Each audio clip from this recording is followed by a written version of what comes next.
السلام عليكم ورحمة الله وبركاته، اخواتنا وحبايبنا في الله، يا رب تكونوا بخير وسعادة ما بعد مباراة القمة.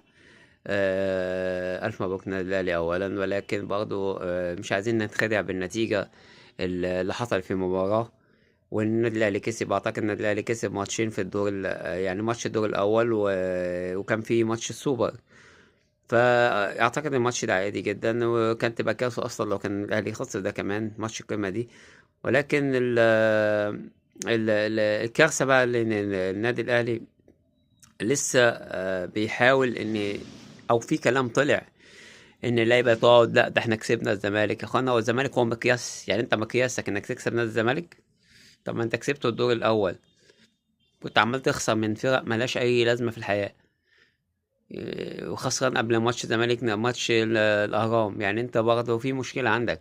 اخوانا النادي الاهلي محتاج ان يمشي لعيبه اتغرت جامد جدا، اتغرت ماديا واتغرت فنيا. يعني في ناس فاكره ان هي مفيش حد زيها. يعني مثلا انا اقول لك على حاجه، مصطفى شوبير تحديدا، ده كل الناس نادت بيه ان كان مستواه كان كويس. لكن ماتش النادي الاهلي، ماتش انت ما تدورش على ايه بيقدم ماتش، انا عايز يعني واحد بيقدم موسم. مصطفى جه ماتش الاهرام صراحه كان مستواه سيء، وكان قبل منه ماتش السيراميكا على ما اظن. يعني سيراميكا، يعني اجوان دخل فيه جوان عبيطه جدا يعني الصراحه. فن. وبعدين في عقود جاي له نادي مش عارف فانيسيا، نادي مش عارف جورونا الاسباني، مش عارف ايه. يا اخوانا انت النادي الاهلي محتاج ان يهدى كده وياخد نفس. مفيش مانع ان الفرقه اللي موجوده حاليا ان احنا نبني عليها، يعني ممكن نخلي نجم اتنين تلاته على حسب، ولكن مش من اصحاب العقود الكبيره. لان العقود الكبيره في النادي الاهلي دي يعني انت مش هتعرف تحاسب حد. و...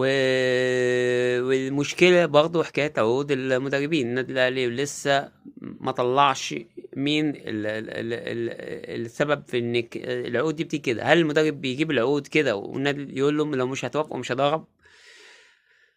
وبعدين اللي بيكتب بيمضي العقد.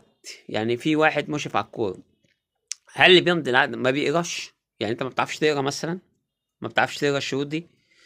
فانت عارف ان النادي الاهلي فيه كوارث كوارث ممكن تحصل، فانت محتاج انك تمشي المدرب. اعتى الفرق بتعمل كده. فلا، النادي الاهلي يا اخوانا محتاج تغيير جامد جدا. وبعدين انت بتتعاقد مع لعيبه ليه؟ يعني انا سمعت الايام دي في لعيبه كتير النادي الاهلي بيتكلم معاه ويقول لك النادي الاهلي تعاقد معاه. طب يا فندم انت جبت المدرب، لازم المدرب يجي عشان هو يختار اللعيبه دي. انت هتجيب لعيبه من نفسك هتبقى المشكله دايره، المدرب يقول لك انا ما اخترتش اللعيبه دي. يا اتمنى التوفيق ان شاء الله، واللي جاي احسن باذن الله.